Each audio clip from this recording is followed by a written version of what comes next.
نحمدہ و نصلی علی رسولہ الکریم اما بعد فاعوذ باللہ من الشیطان الرجیم بسم اللہ الرحمن الرحیم قال اللہ سبحانہ وتعالی فی القرآن المجید فی القرآن الحمید اليوم اکملت لکم دینکم واتممت علیکم نعمتی ورضیت لکم الاسلام دینا وقال رسول اللہ صلی اللہ علیہ وسلم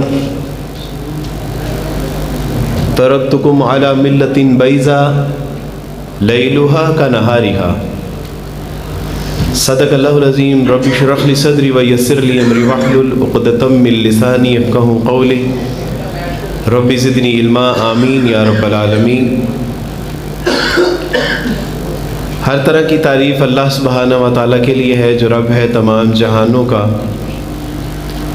اور جس کے اختیار میں ہم سب کی جان ہے اور بالآخر ہم سب کو اسی کی طرف لوٹ کر جانا ہے، اور کروڑوں درود و سلام نبی کریم صلی اللہ علیہ وسلم کی ذات اقدس پر کہ جنہوں نے بھٹکی ہوئی انسانیت کو ایک ایسا صراط مستقیم عطا کیا کہ جس پر چلنے کا انعام اللہ کے یہاں وسیع جنتیں ہیں۔ معزز حاضرین کرام، اللہ سبحانہ و تعالیٰ نے یہ جو اسلام ہمیں عطا فرمایا ہے نا،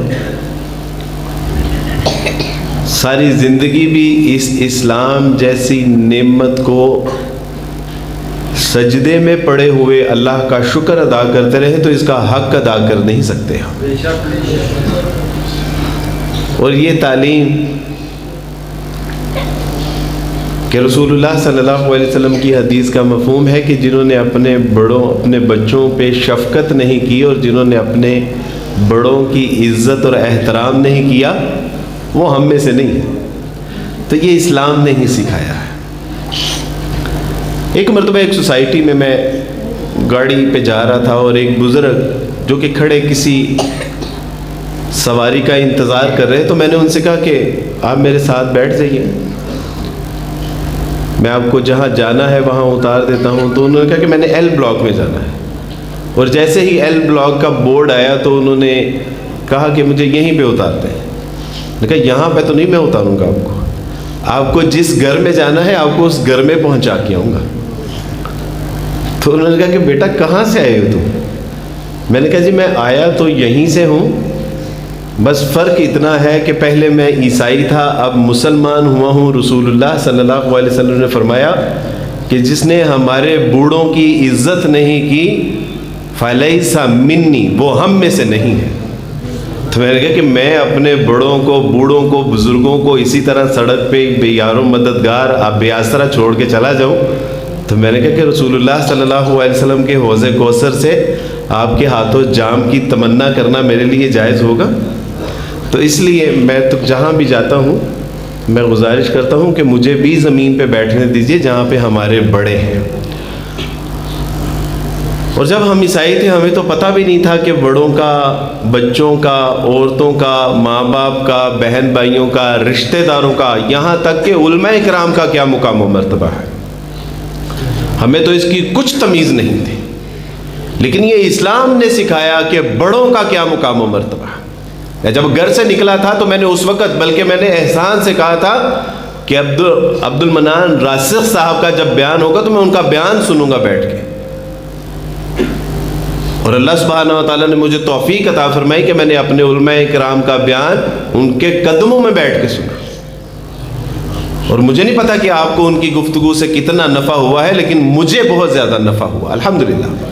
تو جب علماء کرام کے آگے دو زانوں ہو کے آپ بیٹھتے ہیں تو پھر اللہ سبحانہ و تعالیٰ ان کے منہ سے نکلے ہوئے الفاظ آپ کے دل میں پیوست فرما دیتے ہیں۔ پچھلے دنوں بہاولپور میں تھا اور وہاں پہ حضرت علامہ محدث العصر عبداللہ ناصر رحمانی صاحب، ان سے 2.5 گھنٹے ملاقات رہی، اور 2.5 گھنٹے کے بعد ایک جگہ انہوں نے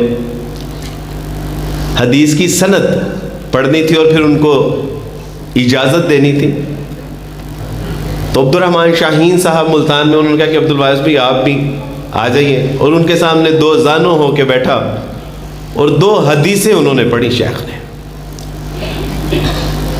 اور وہ دو حدیثیں یعنی 2.5 گھنٹے ان کے ساتھ بیٹھا رہا, لیکن جو دو حدیثیں ان کے قدموں میں بیٹھ کے پڑھی نا, صحیح بخاری کی پہلے حدیث انما الاعمال بالنیات ان عمر رضی اللہ تعالیٰ عنہ, اور دوسری صحیح مسلم کی کہ جس میں امی عائشہ رضی اللہ تعالیٰ عنہ نے فرمایا کہ رسول اللہ صلی اللہ علیہ وسلم کا ارشاد مبارک ہے کہ کسی ایسے عمل کرنے والے نے کوئی ایسا عمل کیا کہ جس میں رسول اللہ صلی اللہ علیہ وسلم کی مہر نہیں, فہو رد, اور اس کو اللہ سبحانہ و تعالیٰ رد کر دیں گے, تمہارے منہوں کے اوپر دے ماریں گے. تو فرمایا کہ عبد الوارث یہ دین کا ظاہری, ایک حدیث دین کا ظاہری برہان ہے اور دوسری حدیث دین کا باطنی برہان ہے.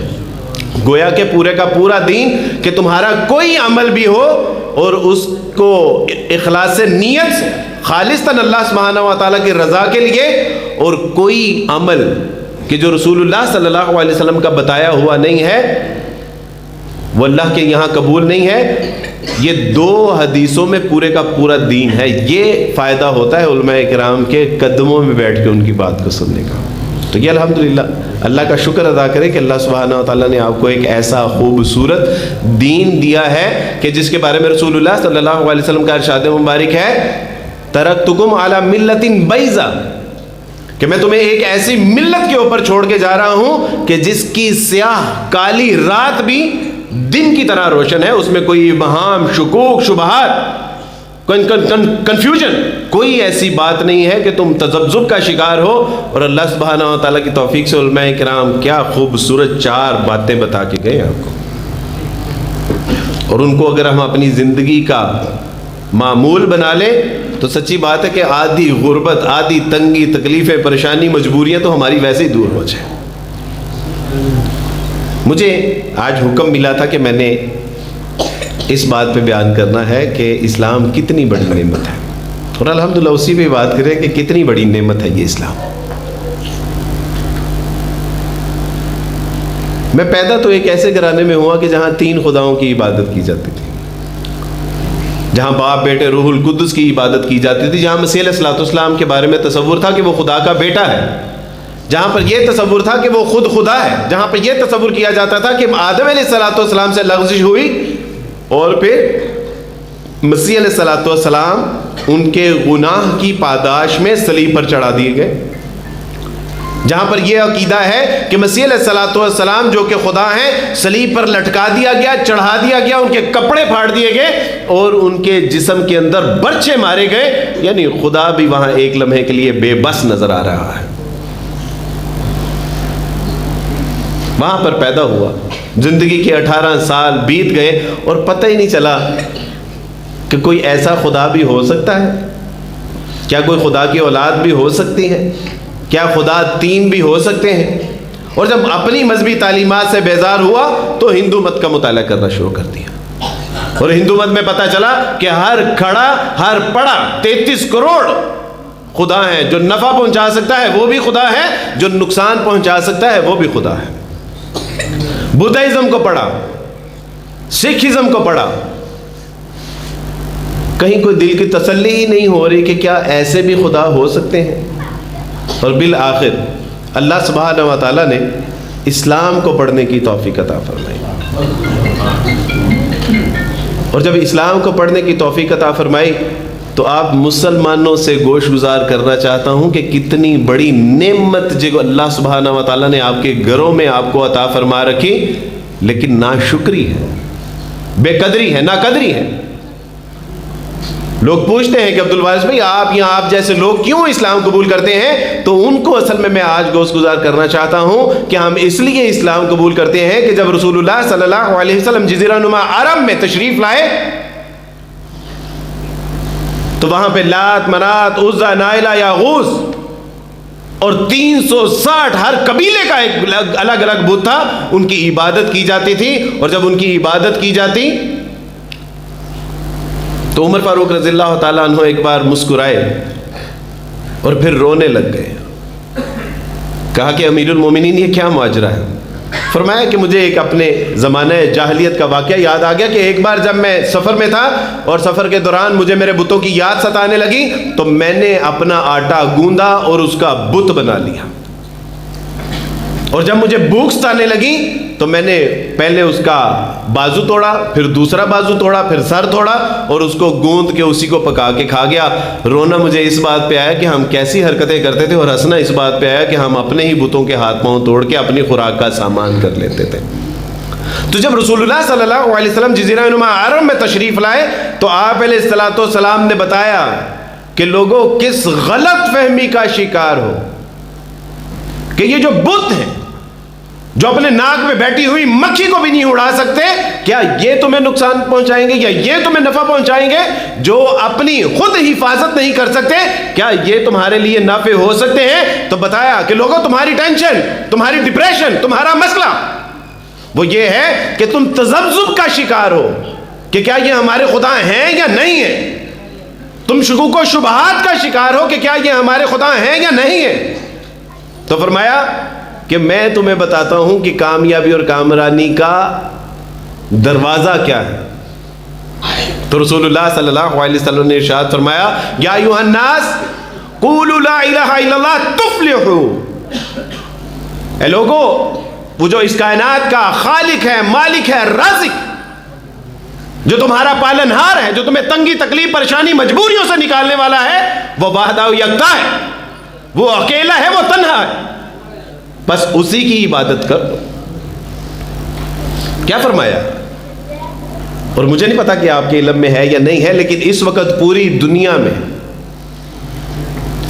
جو سب سے زیادہ بیماری ہے وہ ڈپریشن کی بیماری ہے، اور سب سے زیادہ دنیا میں دوا جو بکنے والی ہے وہ ڈپریشن کی دوا ہے جو بکتی ہے۔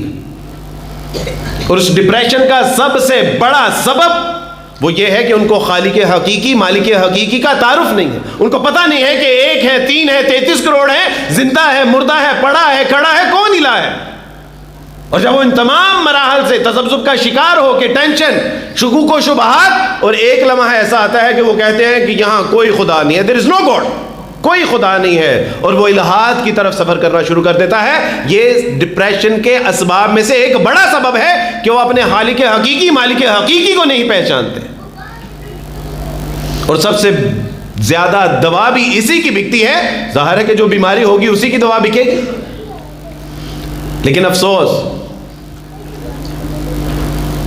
کہ اس بیماری کا علاج آپ مسلمانوں کے پاس تھا، لیکن آپ تو بہت بخیل نکلے، نہ آپ نے خود اس بیماری کے علاج کو، کہ رسول اللہ بتا رہے ہیں کہ کیا چاہتے ہو، کامیابی اور کامرانی چاہتے ہو، ٹینشن سے نجات چاہتے ہو، انزائٹی سے بچنا چاہتے ہو، شکوک و شبہات سے نکلنا چاہتے ہو، تذبذب کا شکار ہو، کیا مصیبت ہے، اور اس کا علاج یا ایھا الناس قولوا لا الہ الا اللہ، کہ لوگو کہو، اس بات کا اقرار کرو، اس بات کا اظہار کرو کہ اللہ وحدہ و یکتا ہے، اکیلا ہے، تنہا ہے، اور تب ہوگا کیا؟ اور فرمایا تفلحو، تم فلاح پا جاؤ گے، دنیا میں بھی فلاح پا جاؤ گے، آخرت میں بھی فلاح پا جاؤ گے۔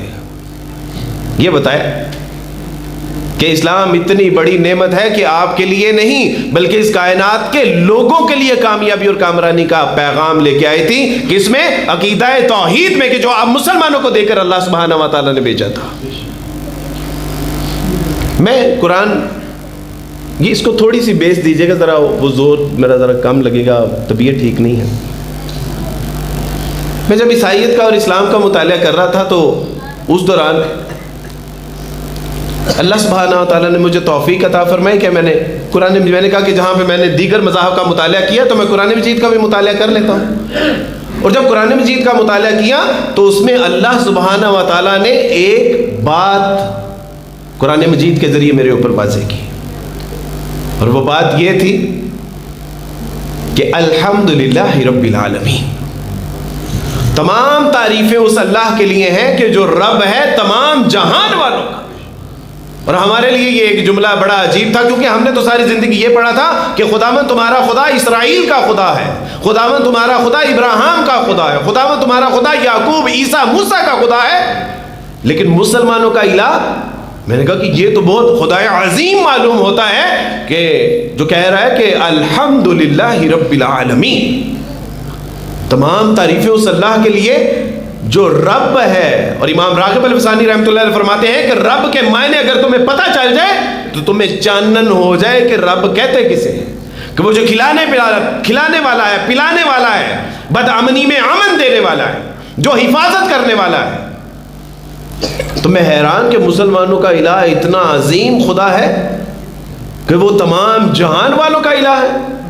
الرحمن الرحیم. میرے بندوں کے دل چھوٹے چھوٹے ہیں. اللہ سبحانہ و تعالیٰ نے ساتھ ہی فرما دیا کہ ڈرنے کی ضرورت نہیں ہے، وہ بڑا مہربان بلکہ نہایت رحم کرنے والا بھی ہے.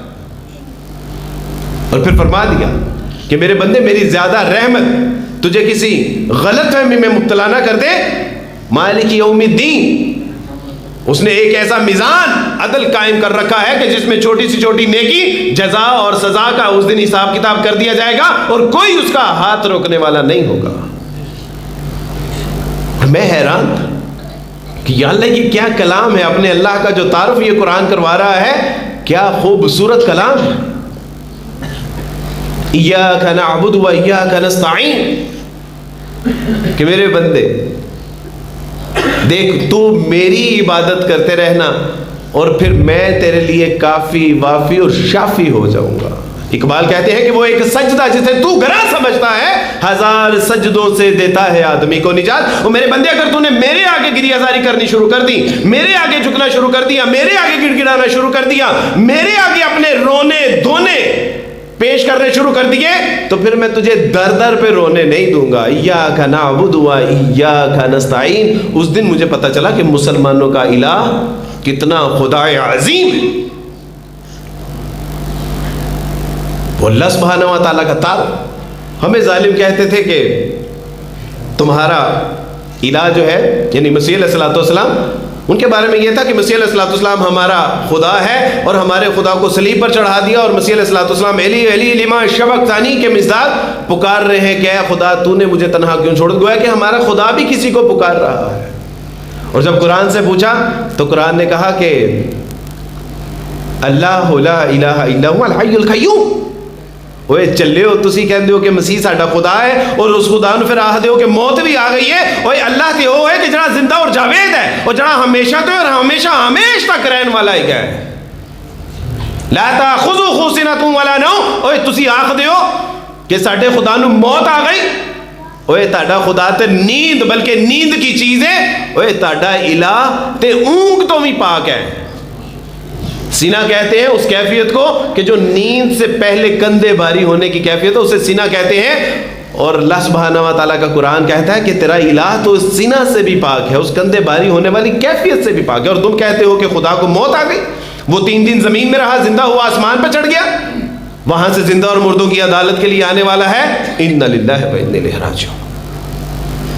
یہ اتنا خوبصورت عقیدہ توحید مسلمانوں کو اللہ سبحانہ و تعالیٰ نے الاٹ کیا. اور پھر کیا کہا؟ اور پھر اللہ سبحانہ و تعالیٰ نے کہا کہ دیکھو کہ یہ جو عقیدہ توحید ایک بہت بڑی نعمت ہے. ثم لتسألن یومئذ عن النعیم.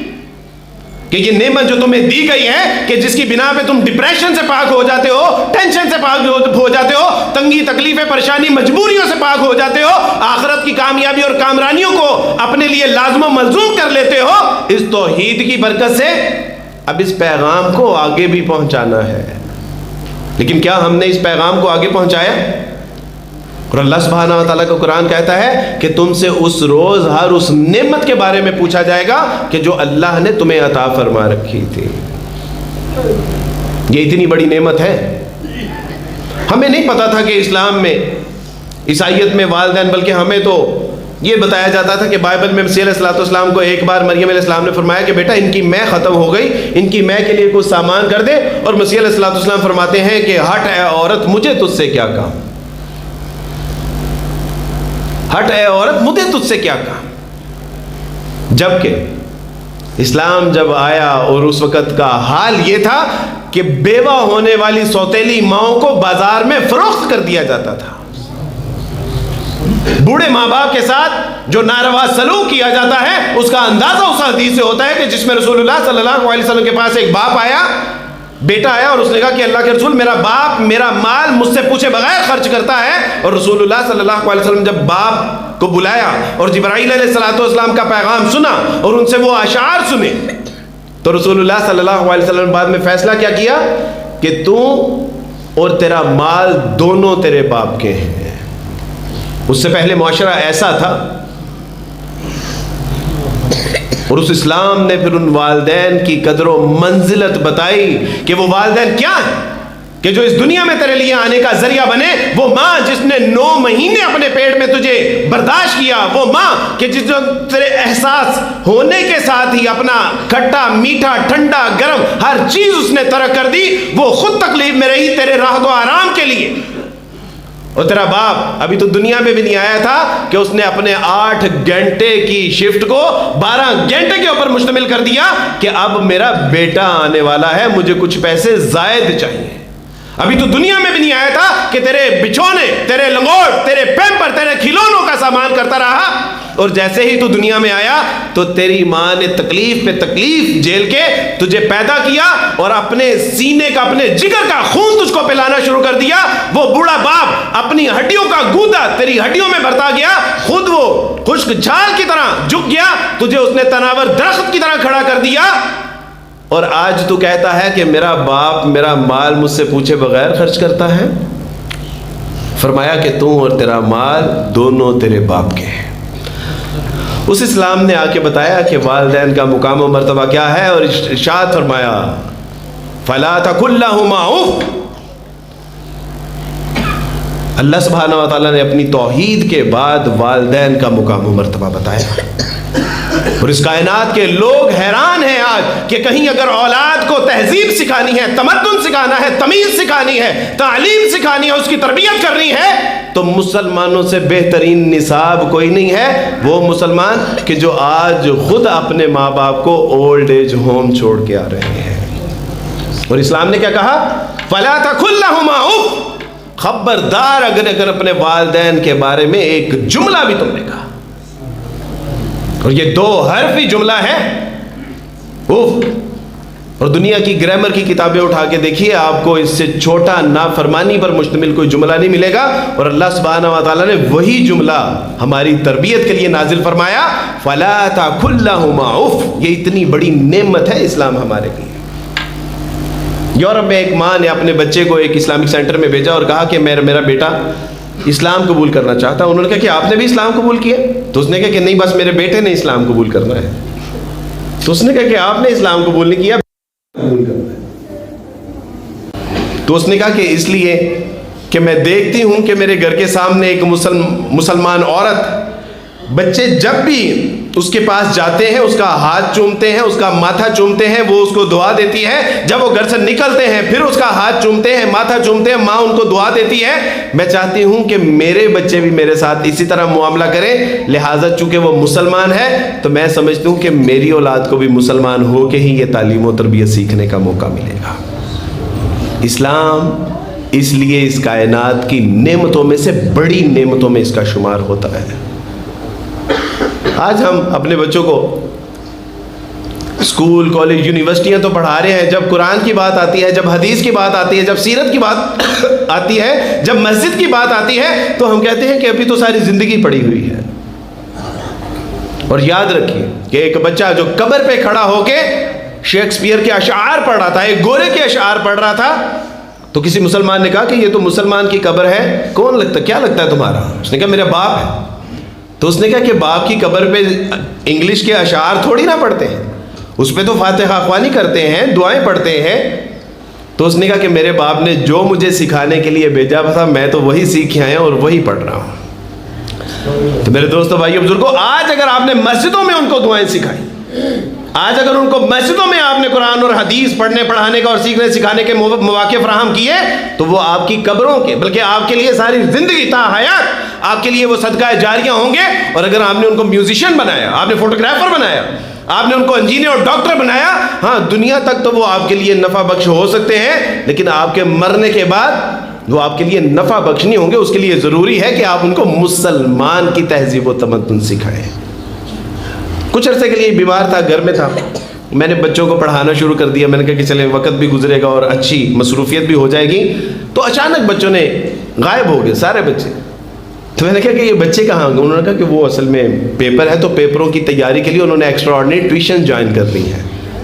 اچھا پیپروں کے لیے ایکسٹرا آرڈنری ٹیوشن تو جوائن کر لی, لیکن آخرت کی کامیابی اور کامرانی کے لیے کیا تیاری؟ کوئی تیاری نہیں. تو اسلام ہمیں سکھاتا ہے کہ والدین کی قدر و منزلت کیا ہے. اور آج اگر ہم نے اپنے بچوں کو قرآن پڑھایا, اسلام پڑھایا, سنت سکھائی, سیرت سکھائی, تو کل کو یہ ہمارے گندے بسترے بھی دھونے کے لیے تیار ہیں, کیونکہ ان کو پتا ہوگا کہ اللہ کا قرآن کہتا ہے فَلَا تَقُلْ لَهُمَا اُفٍّ. اور اگر ہم نے ان کو یہ ساری چیزیں نہ سکھائی تو پھر بڑھاپے میں اپنی تنگی تکلیف پریشانی مجبوری کے لیے اپنا کوئی سامان کر لیجیے گا. آج کی عورت بیچاری نادان ہے اور یہ سمجھتی ہے کہ شاید میرے لیے جو آزادی کا سامان ہے وہ تہذیب و تمدن جو ویسٹ سے آتا ہے, جو تہذیب اغیار ہے, شاید اس لیے میرے کامیابی اور کامرانی ہے. اور 300 لوگوں کو یہ کھانا کھلانا تو اپنے لیے اعزاز سمجھتی ہے, اپنے لیے آزادی سمجھتی ہے, لیکن اللہ اور اس کے رسول صلی اللہ علیہ وسلم کی بتائی ہوئی تعلیمات کے مطابق اپنے گھر میں چادر اور 4 دیواری میں رہنا اپنے لیے یہ قید سمجھتی ہے. اور اسلام نے اس وقت اس کو وہ مقام و مرتبہ اور اس وقت اس کو اعزاز اور اس وقت وہ آزادی عطا فرمائی کہ جب عورت کو بھیڑ بکری کی طرح کاٹ دیا جاتا تھا, جب عورت کو زندہ درگور کر دیا جاتا تھا, جب عورت کے قتل پہ کسی سے کوئی مواخذہ نہیں کیا جاتا تھا, اس وقت کی بات کر رہا ہوں. اور پھر رسول اللہ صلی اللہ علیہ وسلم جب تشریف لائے تو رسول اللہ صلی اللہ علیہ وسلم بتایا کہ عورت کا مقام و مرتبہ کیا ہے. فرمایا کہ اگر یہ بیٹی ہے تو تمہارے لیے دوزخ کے درمیان آڑ بنا دی گئی ہے, اگر یہ بیوی ہے تو تمہارے ایمان کی تکمیل کا ذریعہ بنا دی گئی ہے, اگر یہ ماں ہے تو اس کے قدموں میں تمہارے لیے جنت رکھ دی گئی ہے. میرے دوستو بھائیو بزرگوں, یہ اسلام نے ہمیں بتایا کہ عورت کا مقام و مرتبہ کیا ہے. اور آج بیچاری سمجھتی ہے کہ شاید ہماری آزادی, ہماری عزت, ہمارا اکرام, ہمارا یہ سارا جو ہے وہ. السلام علیکم ورحمۃ اللہ وبرکاتہ.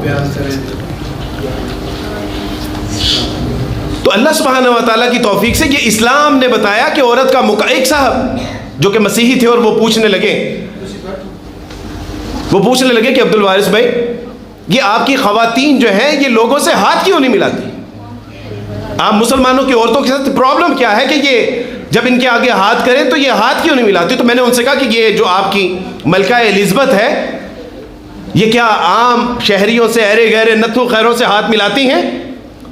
تو انہوں نے کہا کہ نہیں وہ تو ملکہ ہے. تو میں نے ان سے کہا کہ ہمارے ہر گھر کی جو ہر بیٹی ہے ہماری ملکہ ہے, ہمارے ہر گھر کی ماں ہماری ملکائیں ہیں, ہماری بہنیں, ہماری بیٹیاں ہمارے گھروں کی ملکائیں ہیں, اس لیے یہ ہر ایرے غیرے نتھو خیرے سے یہ ہاتھ نہیں ملاتی. اللہ سبحانہ و تعالیٰ نے جو رشتے حلال کر دیے ہیں وہ ان کے لیے جائز ہے. اور یہ اسلام نے عورت کو مقام و مرتبہ دیا کہ جس مقام و مرتبے سے نکلنے کے لیے عورت آج تل ملا رہی ہے. اور یہ یاد رکھنا چاہیے ہماری بہنوں بیٹیوں کو کہ اسلام سے نکلنے کے بعد یا اس کی تعلیم و تربیت یا اس کی تہذیب و تمدن سے نکلنے کے بعد ذلت اور رسوائی تو ہمارا مقدر بن سکتی ہے, لیکن اسلام نے جو ہمیں عزت مقام و مرتبہ دیا ہے وہ ہمیں باہر کہیں نہیں مل سکتی. ایک بیٹی خنسا جب اس نے اسلام قبول کیا اور اسلام قبول کرنے کے بعد دنوں میں اس کا گیٹ اپ تبدیل ہوا. اللہ سبحانہ و تعالیٰ نے اس کے دل میں ایمان کو اس طرح راسخ فرما دیا کہ جس طرح فرمانے کا حق تھا. تو میں نے اس سے پوچھا کہ بیٹی تم نے دیکھتے ہی دیکھتے جرابیں پہننے شروع کر دی, گلوز پہننے شروع کر دیے, چہرے کا بدن کا پردہ تو تم نے کیے, تو تمہیں گرمی نہیں لگتی؟ تو اس نے کہا کہ عبد الوارث بھائی لگتی ہے, لیکن جب دوزخ کی گرمی کا تصور کرتی ہوں تو پھر نہیں لگتی. تو میں نے کہا بیٹا تمہیں نہیں لگتا کہ اسلام نے تمہیں قید کر دیا ہے؟ اس نے کہا عبد الوارث بھائی قید نہیں کیا, ہوس پرستوں کی نگاہوں سے محفوظ کر دیا ہے. یہ اسلام نے تصور دیا ہے. یہ اتنی بڑی نعمت ہے میرے لیے اور آپ کے لیے یہ جو اسلام کہ جس کو اللہ سبحانہ و تعالیٰ کا قرآن کہتا ہے الیوم اکملت لکم دینکم واتممت علیکم نعمتی ورضیت لکم الاسلام دینا, کہ یہ محض نعمت نہیں بلکہ اکمل کامل مکمل نعمت کر دی گئی کہ جس کو اللہ سبحانہ و تعالیٰ نے میرے اور آپ کے لیے پسند فرما لیا. اور یہ صرف نعمت ہی نہیں ہے بلکہ میرے اور آپ کے تمام مسائل کا حل بھی پیش کرتی ہے. یہ اتنی بڑی نعمت میرے دوستوں، بھائی بزرگوں، ایک بات یاد رکھیے گا کہ اللہ سبحانہ و تعالیٰ نے جو نعمتیں عطا فرمائی ہیں، ثم لتسألن یومئذ عن النعیم، کہ آج یہ نعمت مجھے اور آپ کو میسر ہے، اور اگر اس کا حق ادا نہیں کیا اور اس کو آگے ہم نے نہ پہنچایا تو اس کا جواب ہمیں ضرور بضرور دینا پڑے گا۔ میرے والد صاحب، میں نے ان سے کہا کہ ابا اسلام قبول کر لیجیے، اسلام دین فطرت ہے، یہ دین حق ہے، اور ابا اسلام قبول کر لیجیے۔ تو میرے ابا کہتے کہ بیٹا ہمیں تو تم یہ کہتے ہو کہ اسلام ایک اللہ کے سوا نہ کسی کو مانتا ہے نہ کسی کی مانتا ہے، اور تمہارا معاملہ یہ ہے کہ جہاں قبر دیکھتے ہو وہاں سجدہ ریز ہو جاتے ہو، جہاں قبر دیکھتے ہو وہاں نظر و نیاز اور چڑھاوے چڑھانا شروع کر دیتے ہو، اور ہمیں کہتے ہو کہ ہم ایک اللہ کے سوا نہ کسی کی مانتے ہیں نہ کسی کو مانتے ہیں۔ معاملہ تمہارا یہ ہے کہ کہتے ہو کہ اسلام پردے کا حکم دیتا ہے، لیکن بازاروں میں جا کے دیکھو کہ بھیڑ بکریوں کی طرح مرد و زن کا اختلاط۔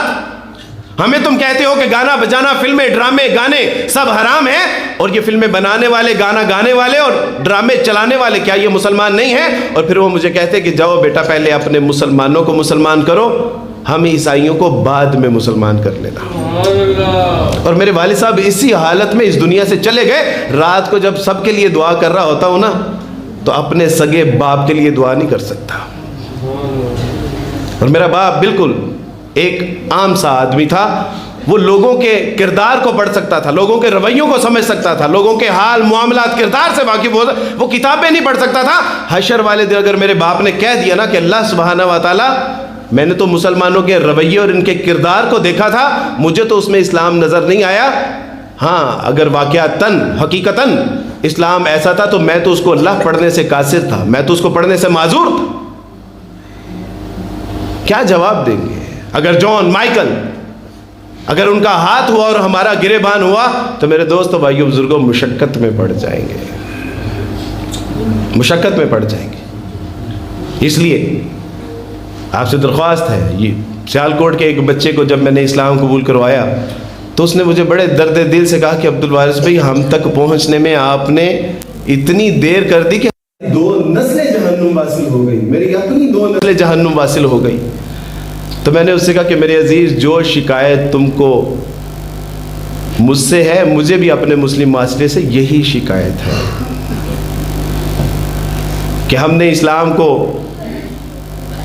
فور گرانٹیڈ لیا کہ ہم اس کے مستحق تھے، ہمیں اسلام ملنا تھا، ہم مسلمان ہیں، اور اس کے بعد نہ ہم نے اسلام کو پڑھا، نہ اس کو سمجھا، نہ اس کے اوپر عمل کیا، اور نہ ہی اس کو آگے پہنچایا۔ آج ضرورت اس بات کی ہے میرے دوستو، انسانیت سسک رہی ہے، انسانیت تڑپ رہی ہے، انسانیت خودکشی کے دہانے پہ کھڑی ہے۔ اگر میں نے اور آپ نے اللہ کے رسول صلی اللہ علیہ وسلم کا لایا ہوا دین ان تک نہ پہنچایا تو یہ انسانیت کے لیے تو جو ہے وہ خسارہ ہوگا ہی، میرے اور آپ کے لیے اس سے کہیں بڑا یہ خسارہ ہوگا۔ جب رسول اللہ صلی اللہ علیہ وسلم کے اوپر یہ قرآن نازل ہوا تو اللہ سبحانہ و تعالیٰ نے ارشاد فرمایا یا ایھا الرسول بلغ ما انزل الیک من ربک، نبی صلی اللہ علیہ وسلم پہنچا دیجئے جو آپ کے رب کی طرف سے آپ تک پہنچا ہے۔ اور پھر کیا فرمایا؟ فرمایا حل بلغت قالوا نعم فلیبلغ الشاہد والغائب۔ آپ نے فرمایا کہ میں نے تم تک پہنچا دیا۔ صحابہ نے کہا کہ اللہ کے رسول بالکل پہنچا دیا، بلکہ اس کا حق ادا کر دیا۔ فرمایا کہ اب پھر پہنچاؤ اس پیغام کو کہ جو یہاں پر موجود ہے پہنچائیں ان تک جو یہاں پر موجود نہیں ہے۔ اور پھر کیا ہوا؟ کوئی ہند کو، کوئی سندھ کو، کوئی چین کو، کوئی فلسطین کو، کوئی ایران کو، کوئی شام، اور پھر دین ہم تک پہنچا۔ اگر آج یہ دین ہم تک نہ پہنچا ہوتا ان صحابہ کرام رضوان اللہ اجمعین کی کڑی محنت اور مشقتوں کے سبب تو شاید ہم بھی آج کسی معبد خانے میں کسی بت کے آگے اوندے منہ پڑے ہوتے اور اس کو سجدے کر رہے ہوتے۔ یہ اتنی بڑی نعمت اللہ اور اس کے رسول صلی اللہ علیہ وسلم کے سبب تک آپ کو پہنچی، اس کا حق ادا کرنا تو میرے اور آپ کے ذمہ بنتا ہے۔ اور پھر کیا فرمایا؟ دوستو آج پوری دنیا میں اچھی باتوں کا انسائکلوپیڈیا جمع ہو چکا ہوا ہے، اب ضرورت اس بات کی ہے کہ ان کو اپنے سیرت و کردار میں ڈال کے لوگوں تک اس کو پہنچایا جائے۔ اور جن تک یہ قرآن پہنچا تھا ان کے بارے میں اقبال نے جو منظر کھینچا ہے کہ بس رہے تھے یہیں سلجوق بھی تو رانی بھی، اہل چین میں، ایران میں، ساسانی بھی، اسی دنیا میں یہودی بھی تھے، نصرانی بھی، پر تیرے نام پہ تلوار اٹھائی کس نے؟ بات جو بگڑی ہوئی تھی وہ بنائی کس نے؟ دی اذانیں کبھی یورپ کے کلیساؤں میں، کبھی افریقہ کے تپتے ہوئے صحراؤں میں، شان آنکھوں میں نہ جچتی تھی جہاں داروں کی، کلمہ پڑھتے تھے ہم چھاؤں میں تلواروں کی، تجھ سے برہم ہوا کوئی تو بگڑ جاتے تھے، دیکھ کیا چیز ہے ہم توپ سے بھی لڑ جاتے تھے، نقش توحید کا ہر دل پہ بٹھایا ہم نے، زیر خنجر بھی یہ پیغام سنایا ہم نے، تو ہی کہہ دے کہ اکھاڑا در خیبر کس نے، چیر کے رکھ دیے کفار کے لشکر کس نے، تھے تو آبا وہ تمہارے ہی مگر تم کیا ہو، ہاتھ پہ ہاتھ در منتظر فردہ ہو۔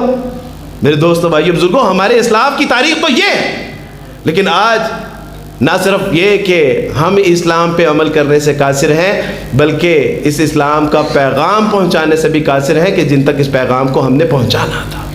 توحید کتنی بڑی نعمت، والدین کی قدر و منزلت کتنی بڑی نعمت، عورت کو جو اللہ سبحانہ و تعالیٰ نے مقام و مرتبہ عطا فرمایا کتنی بڑی نعمت، خدمت انسانیت کتنی بڑی نعمت، اس خالق حقیقی، اس مالک حقیقی کی اطاعت اور اتباع کتنی بڑی نعمت، دوزخ سے بچنے کے حوالے سے تعلیمات کتنی بڑی نعمت، جنت میں دخول کے حوالے سے تعلیمات اسلام کی کتنی بڑی نعمت، اور اس نعمت کے اوپر اگر ہم بھی عمل نہ کریں، اس کو اپنائیں بھی نہیں، دل و جان سے اس کو آگے بھی نہ پہنچائیں، تو پھر اللہ سبحانہ و تعالیٰ کے حضور اگر ہمارے اوپر فاسفوس بم گرائے جا رہے ہیں تو پھر شکایت تو نہیں ہونی چاہیے، ہمارے حفاظ کو اگر قتل کیا جا رہا ہے تو شکایت تو نہیں ہونی چاہیے، ہماری عورتوں کے پستان کاٹے جا رہے ہیں تو پھر شکایت تو نہیں ہونی چاہیے،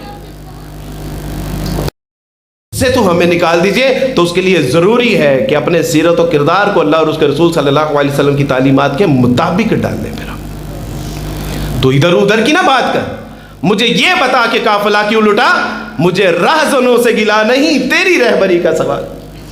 تو میں عیسائیوں کو کیا جواب دوں کہ ہم مسلمان، مجھے تو یہ ہے کہ ہم اپنی آخرت بھی سیدھی نہیں کر پا رہے۔ یا ایھا الناس قوا انفسکم واہلکم نارا، کم سے کم اپنے لیے تو ہم اتنے مخلص ہو جائیں کہ اللہ سبحانہ و تعالیٰ کے حضور اپنی نجات کا حصہ نہیں، غیر مسلموں کو بچانے کے لیے عمل کیجیے، نہیں غیر مسلموں تک اسلام کا پیغام پہنچانے کے لیے قرآن و سنت کو سیکھیے، لیکن کم سے کم اپنی ذات کو بچانے کے بعد کہتے ہیں کہ اپنے من میں ڈوب کر پا جا سراغ زندگی، تو اگر میرا نہیں بنتا نہ بن، اپنا تو بن، کم سے کم اتنا تو عمل کر لیں ہم کہ اپنی جان کو دوزخ کی آگ سے، ابدی عذاب سے ہم بچا سکیں اور اللہ سبحانہ و تعالیٰ کی جنتوں کے مستحقین میں سے بن سکیں۔